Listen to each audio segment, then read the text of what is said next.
आदरणीय सभापति, जब ये इम्प्लीमेंटेशन को लेकर के इतनी बड़ी बड़ी बातें करते हैं, मैं एक जरा किस्सा सुनाता हूं। मैं किसी का भला बुरा कहने के लिए नहीं कर रहा हूं, मैं सिर्फ हकीकतें रख रहा हूं।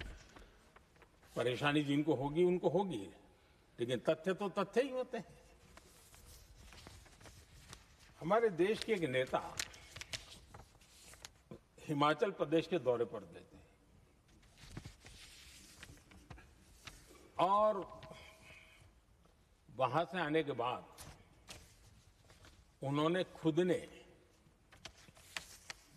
ये घटना कहीं सुनाई, रिकॉर्ड पर उपलब्ध है। उसमें उन्होंने कहा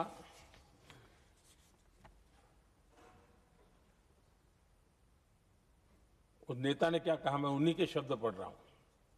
काफी लंबे समय तक मुझे योजना आयोग से संघर्ष करना पड़ा, क्योंकि वे पहाड़ी क्षेत्रों के लिए अलग योजनाएं बनाने को तैयार ही नहीं थे।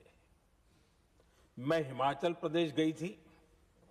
जब मैं वापस आई तो मैंने योजना आयोग में कहा कि हमारे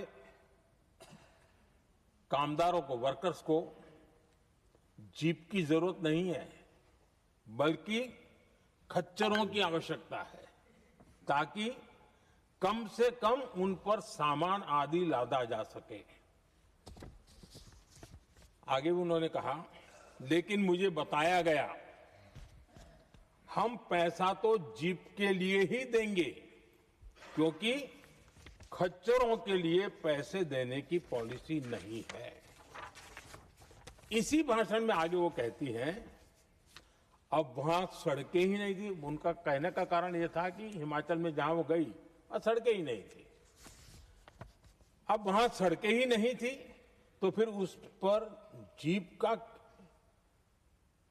क्या लाभ हो सकता है? जीप लेकर के कौन जाएगा जहां रोड नहीं है? लेकिन उस समय योजना आयोग का जोर था या तो जीप या तो कुछ भी नहीं।